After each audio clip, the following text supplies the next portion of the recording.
Hi everyone, Mandy with Bloomhouse here, and thank you for joining me for our Easter workshop.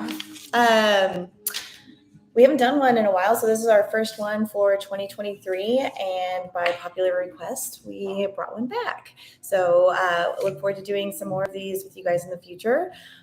So thank you for being here. Wanted to go over, first of all, what you should have out in front of you. And if you need to pause at any point in time to go and grab some of this stuff, no problem. You should have your vessel that was included. You should have your green foam oasis, and that should already be soaked and ready to go. You should have some clippers. These are the kind that we use here in the shop. And some sort of knife. It doesn't really matter, a kitchen knife, anything that you can cut this foam with. These are the kind that we have here in the shop. Some paper towels, because you are going to make a mess. And I like to have like a small little trash can, so I can just get all my trash off of my workspace and keep things nice and neat and clean. You should also have your little recipe card in front of you. This will show you what your final product should be. It is helpful when you're designing if you kind of have the final design in mind, or if you're really confused about where it is I'm telling you to place it, this is a really good reference. So keep that here in front of you, even after we go through prepping your flowers. So first, before we get to the flowers, I want to prep my vase. So let's go ahead and bring this out. We've already cut this down. This is only a 2/3 of a brick. Usually there's another third right here. You didn't need it. It was a little bit less work. So what you're going to do first is you're going to notice that your foam is a little bit too big to fit in here. And the inside of your bowl kind of contours. So we're going to contour the bottom of our foam to kind of fit this better. We want it to go nice and deep down in there to soak up all the water. So what we're first going to do is we're just going to get it in there and kind of get an overall little shape for it. And that's okay if some stuff comes off on the sides. This is going to be really messy. So now you can see that you've got some like rounded corners here. And we're just going to help increase those a little bit. Water dripping everywhere. So with your knife, we're just going to kind of shave to kind of make this into more of a V shape.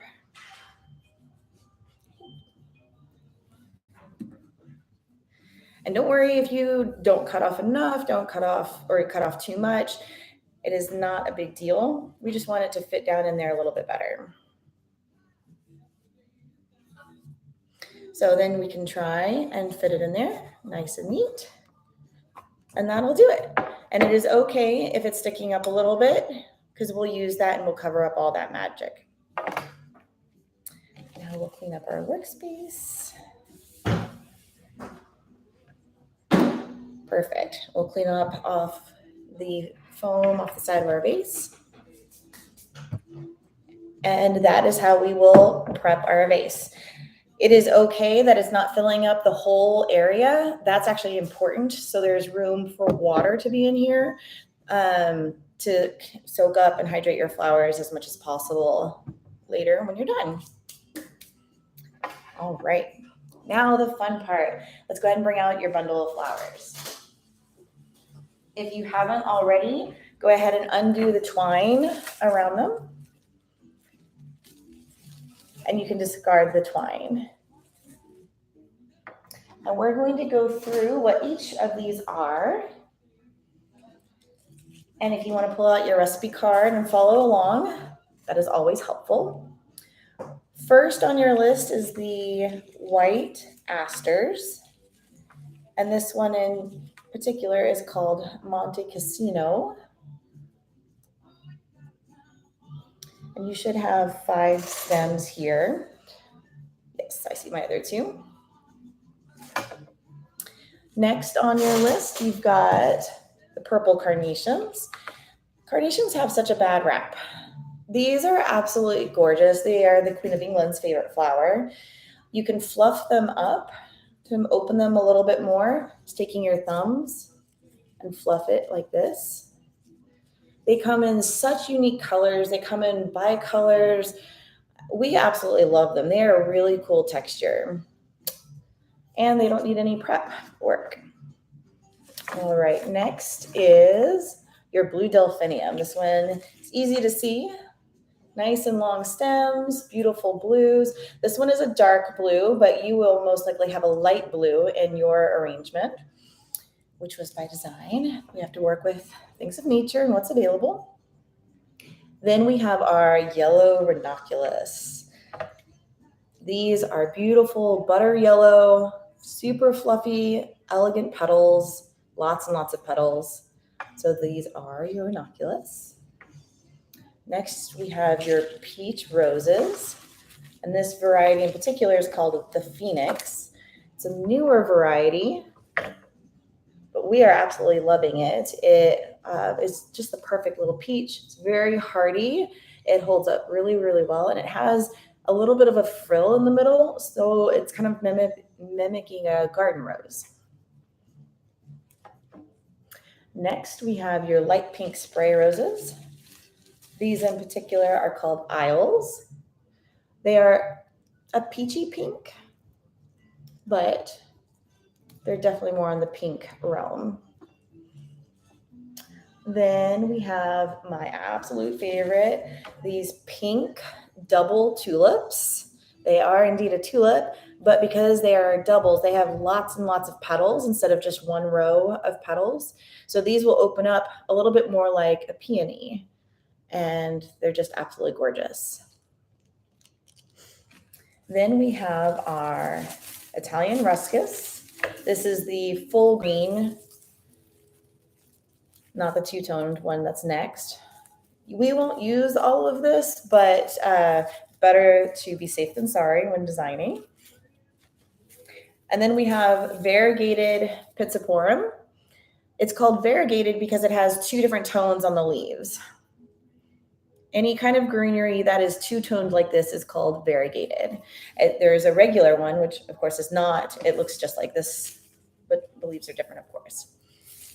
So now that we have each of our, move these to the side for a second, flowers in their own categories, we're going to go ahead and clean them.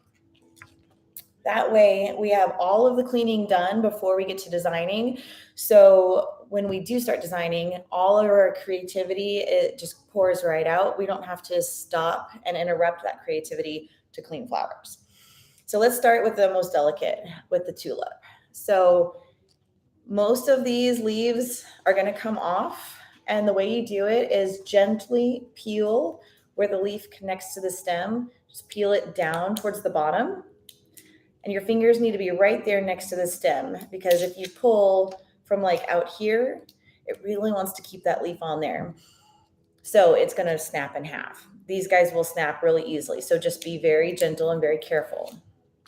If you have a leaf that's really high up there, meaning it's connected really close to the top, I would say within the first 3 or 4 inches, you can leave him because he'll be this little decoration within. And then look, I got a little bonus flower in there too.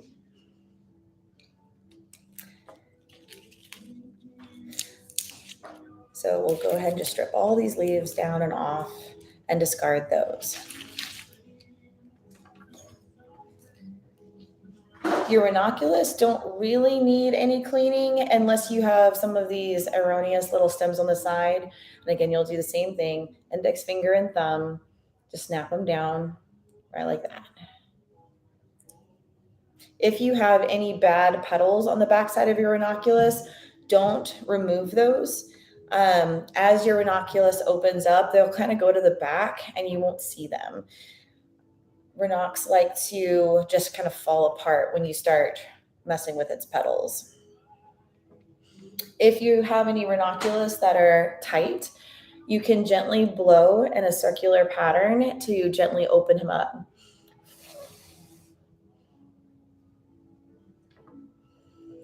Next, we're going to do our spray roses. And we're going to take off, if you have any thorns, the best way to get those off is to just push with your thumb to the side, right like that, and just snap them right off. If that makes you nervous, you can always use your clippers and clip them off. You're going to strip them of the leaves, all the tiny little leaves, all of them.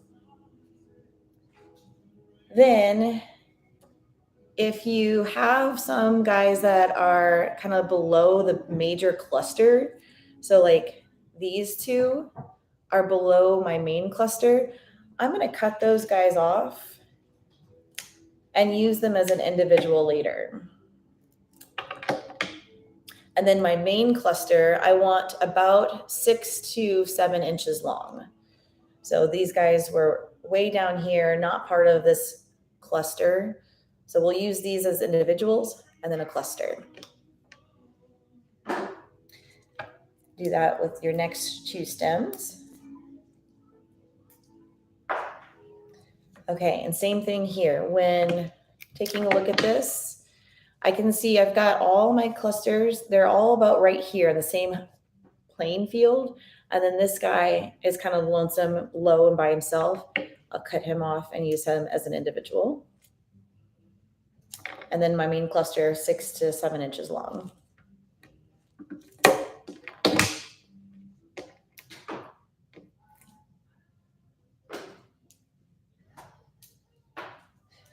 Then you also want to take a look at your petals here. If you have any that are damaged, brown, creased, whatever, go ahead and just peel those right off. Clean them up a little bit. If they just have green on them, I would go ahead and leave it because it kind of enhances that garden feel.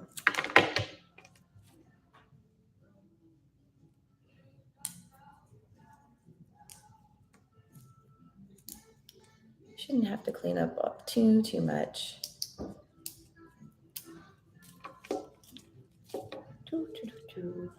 Perfect. Get rid of our trash. Now onto my favorite part is the roses. So you'll do the same thing. If you see any thorns, the Phoenix variety doesn't have a lot of thorns, but if you do, just snap them off and pull off your leaves. Then on up the stem, we're going to get to these little green things. They're called the calyx, and that's where the bud initially formed. As long as they're not broken or brown or damaged, they're perfectly fine. Being up or down does not mean anything in relation to the health or the age of the flower, just how nature works. Any florist who tells you differently is lying. But for example, if you see this guy, he's broken, he's bent. So I'm going to go ahead and snap him off right there because bacteria is already starting to form. So I'm going to take my index finger and my thumb and just peel them off nice and cleanly with no hanging chads is what I call them. I'm going to cut them a little shorter, about 6 to 8 inches long, just because the next part will be a little easier. You're going to want to take a look at your petals around the outside. If anything is bruised, broken, or damaged, go ahead and take it off as well. Now we get to spin our roses. So you put it upside down and in between your hands, and just with a centrifugal force, spin them around. Go as close to the bud as you can to help control it. If a petal flies out erroneously, don't worry, that's perfectly fine. If you still want your rose to open up even more, you can also blow in them pretty forcefully, actually, and help him open up a little bit more. These Phoenix like to be pretty tight, so you can also dig your fingers in the middle in a circular motion and just help him open a little bit.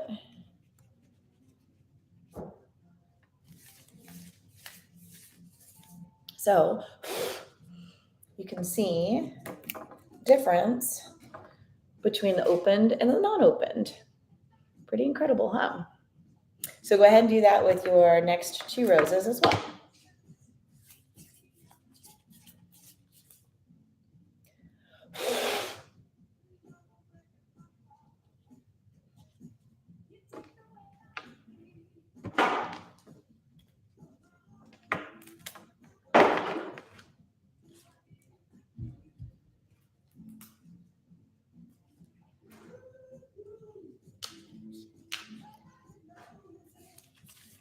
Hey, Abby, do you mind changing the music?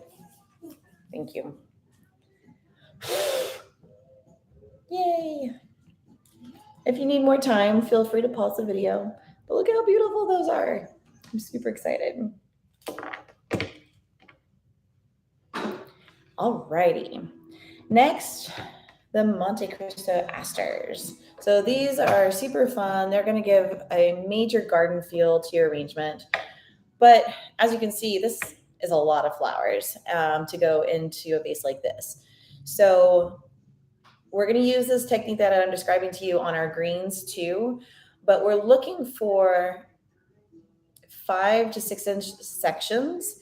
And if you take a look at this, there's a natural break in here where we've got this kind of cluster right here. And then right here, there's a whole lot of nothing. And then another cluster here. So I'm going to cut this stem in half, right where that kind of natural break was. So now I have this stem and this stem that I can use. And if I cluster this guy enough, he'll look very similar to this and can fill in holes. So you want to make sure that you've got at least a couple of inches of blank stem that you can insert into the foam. Same thing with this one. So like I'll probably remove this guy so they're about the same height. And I still have plenty of open stem down here. So go ahead and do that with all of your stems. You start from the top and go down about 5 or 6 inches. Look for a natural break and cut right there. So they all end up being about 5 to 6 inches long.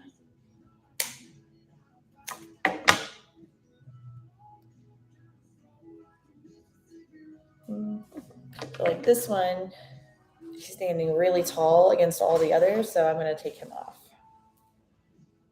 And I'm saving all these little pieces that I pull off because if I need and have a hole later, I can fill them in and use them as an individual.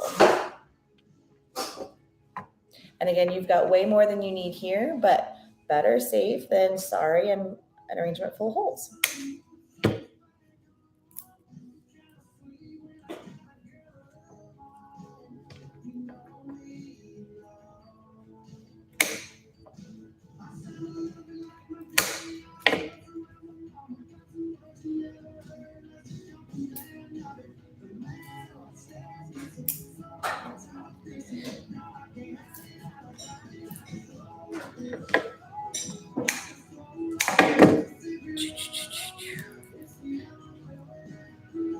The longest part of flower design is preparing everything.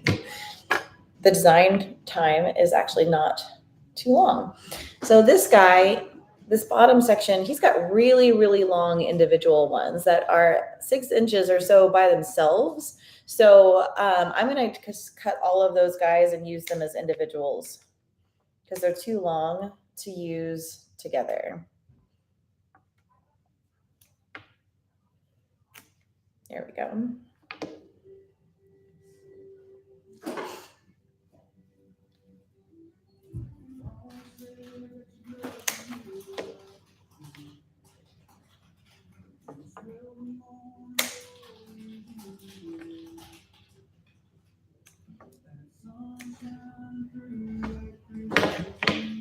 Okay. Beautiful. Now I've got a whole bunch of all the same height asters. And these I'm going to use first. And then I've got a nice little bunch of individuals that I can use to fill holes later. So let's go to our greens now.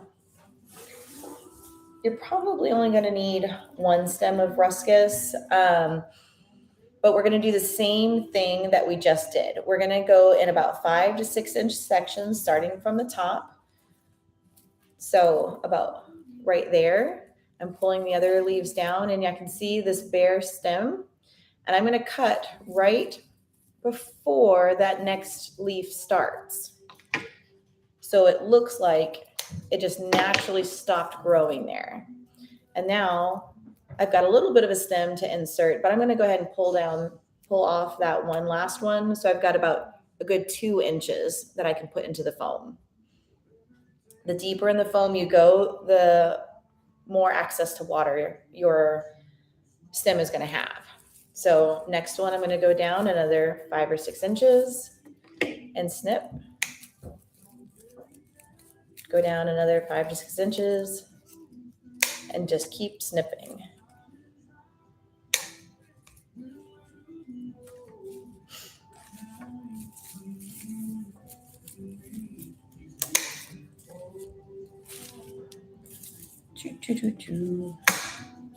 So out of this one stem, I've got 1, 2, 3, 4, 6 pieces.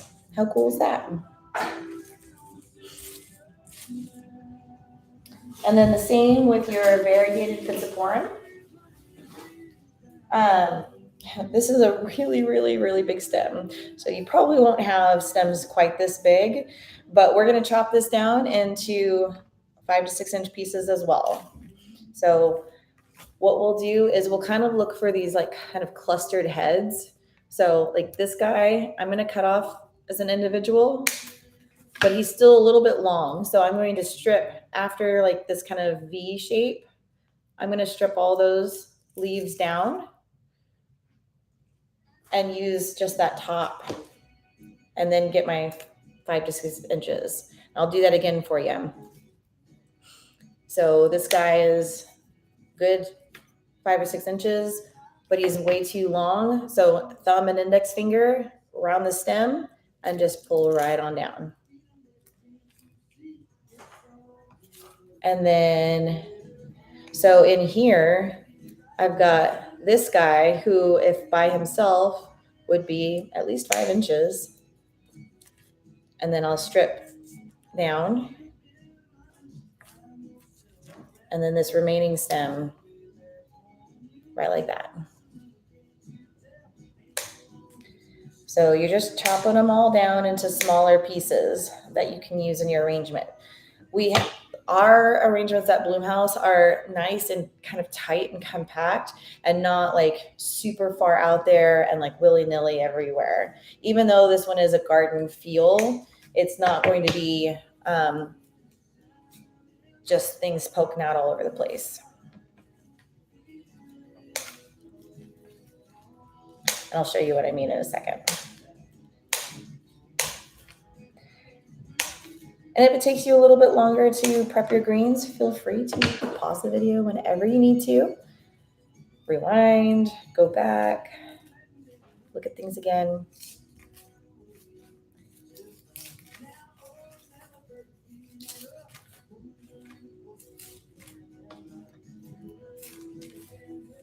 You're going to have way more greens than you need. Hey, Sarah. All right, now we've got a good pile of greens. We can actually start designing now. So go ahead and pull your vase back in front of you. And what we're going to do first is a nice little coverage of our foam and our vessel. So the whole point is to make sure that we hide the magic, is what we call it. So we don't want to be able to see the foam whatsoever. So we're going to start with our Italian Ruscus. And if you need to re-snip, that's perfectly fine. But we're going to start off on the sides and then fill to the middle. So we're going to go right like that. And there's no real right or wrong. We just want an even coverage of our greens. And get this out so y'all can see a little bit better. So on the sides, and then we'll put a few, if so you have taller ones, you can put a little bit throughout. And what I was talking about earlier about not being like super willy-nilly is we don't want something sticking up like that. This is a nice, low, tight, compact arrangement. So we're really going to do things just proportional to our vase. So our vase is about 4 inches tall. We're gonna do 4 to 6 inches of arrangement. If you do things even taller than that, then it's disproportional and it doesn't look quite right. So then we're gonna do a few on the side. If you want on your sides, because we're not, again, going too far out on the sides, we can do slightly shorter pieces on the sides. And here I'm doing right above the vase, so right along there, and I'm just kind of going in diagonally, like, so not just down, but to the side. And we're not going to cover the full oasis with this greenery, but the end result will be fully covered.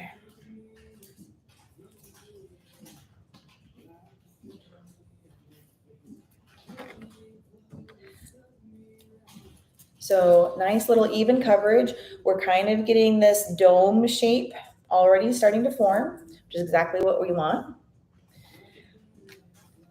Next, we're going to take our variegated Pizzaporium and we're going to just kind of line the sides. And then we'll go back and fill in a little bit more later.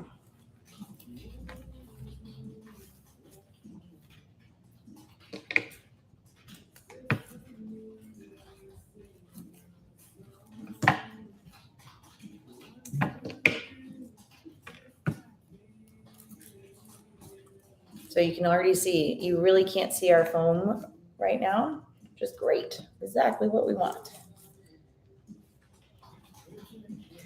We want people to just think this magically happened with no foam. They're just beautiful on their own.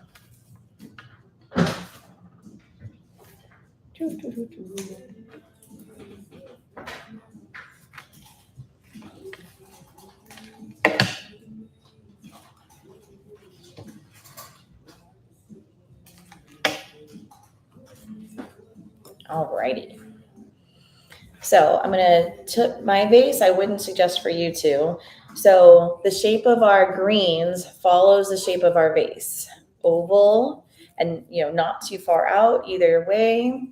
And then a nice dome shape here. And again, don't worry if you aren't fully covered on your foam. You shouldn't be. We have a lot to insert still. But at least we have a good coverage now. All right. So first, we're going to work with our delphinium. Same way with the asters and the greens, this is way too long for our arrangement. So we're going to cut this down into 6-inch pieces as well. Start from the top down. I'm going to go to about right here and snip him. And then I've got this cool little section right here. Any broken blooms, just go ahead and pull off. So I'm going to come right here and there. So out of that one stem of delphinium, I now have 3 pieces that I can insert and use. So go ahead and do that with your next piece too. If you end up having blooms that are way close to the bottom, like this guy, I don't have enough to really insert into the foam. Go ahead and pull off a few of those blooms there at the bottom. It's super sad because they're really pretty. You can put them in your hair, something. But it's really necessary in order to get this super deep into your foam and so you can stay healthy and alive for as long as possible. All right, now I've got 6 little stems of delphinium. I'm going to start with my bigger floral pieces that were at the top. And I'm going to put some on either side of my arrangement. So if you can still see your foam, where that corner of your foam is exactly where we're going to put it. And a good little 45-degree angle. So it's going to be tilted like this. And push it down to where that first bloom is kind of touching that foam. So we've got them right there. Same thing with the other one. So we've got these two little accents right there.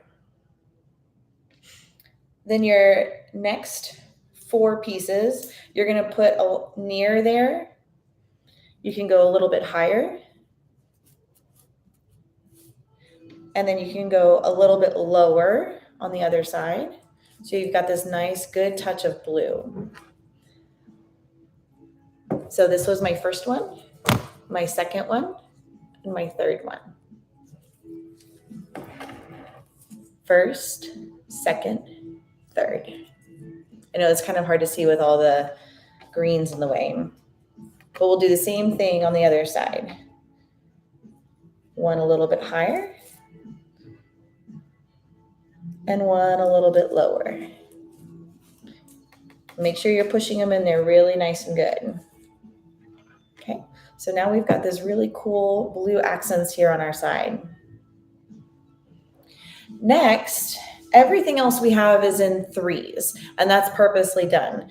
I want you to think of your arrangement as a front, a middle, and a back. All right, and we're gonna basically have an even coverage of these flowers on all sides. So we're gonna start with our biggest flowers first, and then work down to the smaller. So we're gonna start with our rose, and I like to choose the bigger roses for my showier sides, front and back, and maybe the smaller rose would be on my top plane. So really this one's probably the smaller of them. So I'm gonna put him, I'm gonna cut him down just a little bit more. And I do cut at an angle when I cut. It just opens up a little bit more surface area for as much water to be absorbed as possible. And I'm gonna put him right smack dab in the middle. But I want him to be just above my greens. I don't want him to be hidden by my greens. And if that means trimming them up a little bit, that's fine. But I want him just above my greens. Same thing with the ones on the sides. These I'm gonna cut a little bit shorter. And now I'm gonna put this one over here. And I'm doing this backwards. So this should be how you're viewing yours. And I'm gonna do them again at a 45-degree angle. And the way I kind of judge that is I want them facing my face. So if I'm going right like that, that's a good 45-degree angle. And we're gonna do them over here on the side. Again, on your greens, on top of your greens, not buried within. If you get it too deep, so let's say like, oh, it won't let me. Let's say I went too deep and I don't like where I put them. Make sure you fully take him out and make a new hole, because if you pull him out and you've already made a hole, now you can see there's a gap. There's no contact with the foam, and that means there's no water getting to that stem. So you need to make a new hole to where he has full contact with the foam. So now you're going to turn your arrangement around and you're going to do exact same side. So you end up with almost like a ribbon of the peach roses along the side, if you're looking from the top view. And I'll show you what I mean in just a second. There we go. So top view, I've got this nice little line across my arrangement. I don't suggest you do that. It gets water everywhere. Next, we're going to do our tulips and then our ranunculus. These are the more delicate flowers. When you go to put them in, it's really important that your fingers are right as close to the foam as possible, because again, they like to snap, they like to break.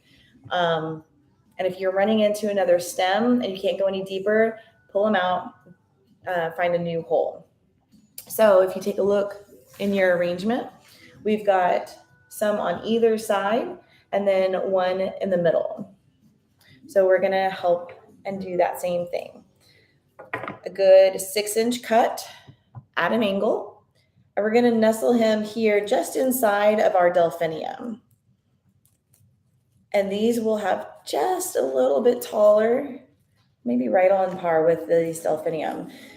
These are phototrophic, so they will start growing towards a window and they continue to grow inches and inches in the arrangement. So when you're done with your arrangement, notice where they are and then look at it tomorrow, and they will be taller than when they were today.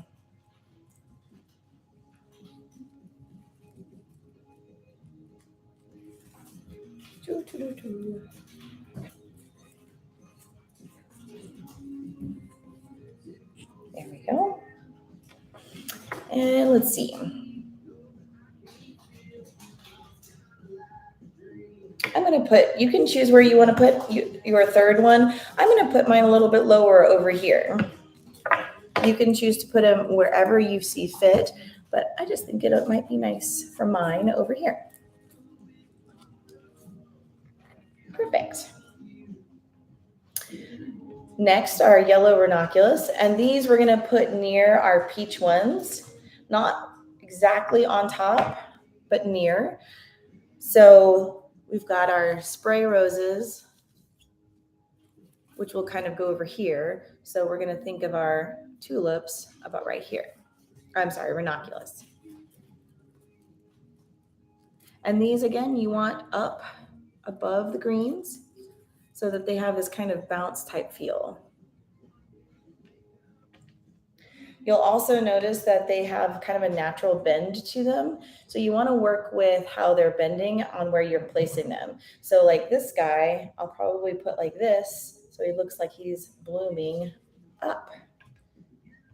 I'm not going to put him like this because then he's facing down. It gives the illusion that he's dead. So this one I'm going to put right over here.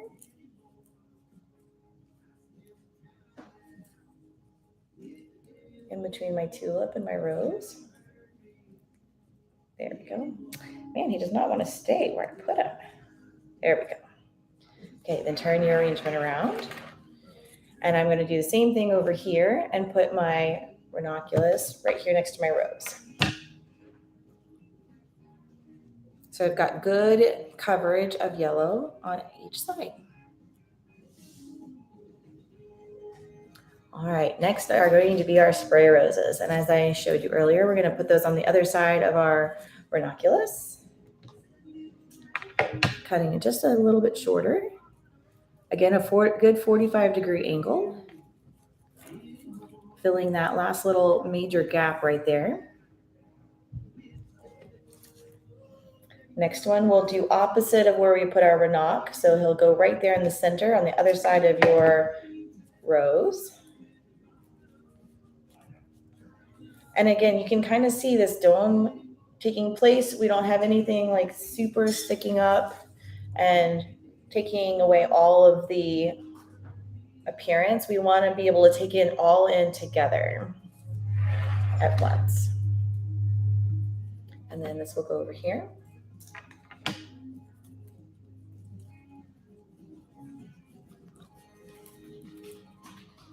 Like that. Beautiful. Now our last big flower to put in is going to be our carnations, and we're going to find the even balance here. So over here, I think I'm going to put here and then up here, and then I've got room on the other side. So you're looking for your kind of last big holes that you need to fill while still having good coverage of color.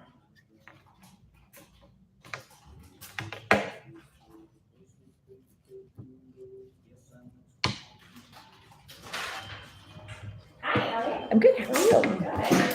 All right, and then we'll turn your arrangement around. And let's see. Yes, right over here. Perfect. Now, looking over your arrangement, it'll be up to you on if you want to add more greens or if you want to fill the rest in with your asters. I like flowers more, so I'm going to fill in all of my major holes with the asters. I'm going to get this a little closer so you can see.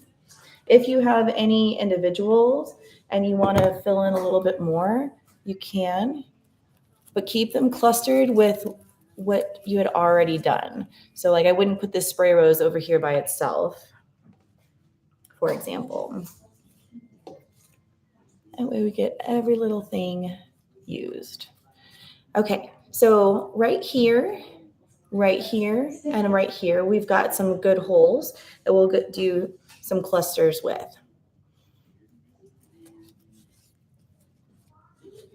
And I suggest using your clusters first, and then you can use individuals. And this will really bring out all of that garden feel in your arrangement.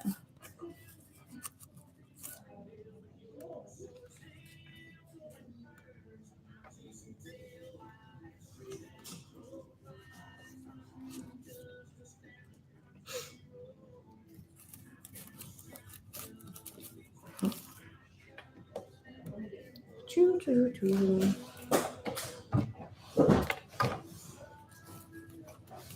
Make sure you get these really nice and in there too, because they need water just as much. Oopsie.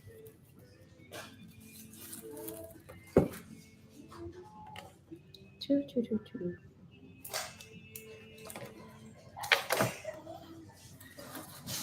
And you really can't put too much of this stuff in. It is absolutely gorgeous. And again, it totally just adds to that whole garden feel. If you're down to using some individuals, make sure you strip all the leaves off of the bottoms. And you can put them in as a cluster so that they mimic the rest of them. There we go.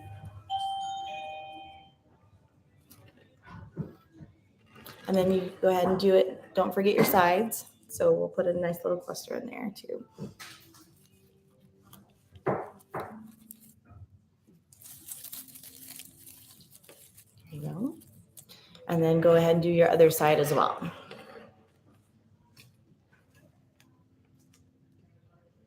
If you still have holes after you've used all of your asters, then you can fill in with the rest of your greenery. But you shouldn't have too many holes at that point.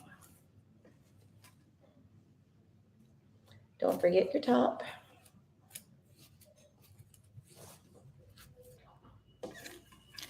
Doo, doo, doo.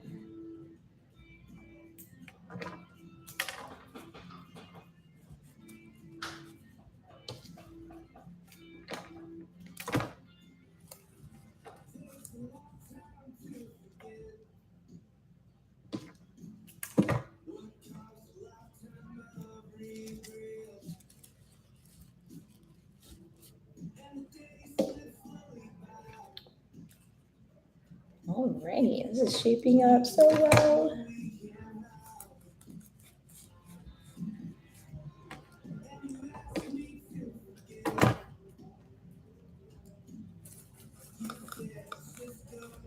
Alrighty.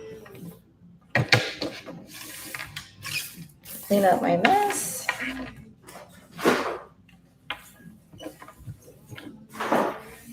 All right.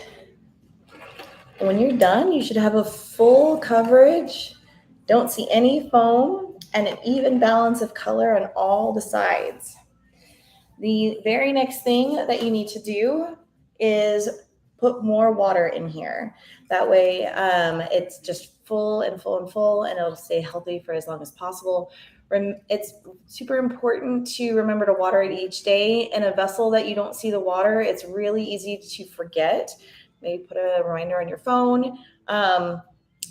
Also, your flowers don't like water that's gone through a water softener. We've found that out really quickly when we opened up our retail shop. Water from your hose is honestly the best, or bottled water. Make sure you use the flower food packet that we used according to the directions, and you will enjoy this well past Easter. If you like this, then post a picture and tag us. The tag is on the bottom of your recipe, and that way we can see your beautiful creations and your smiling faces.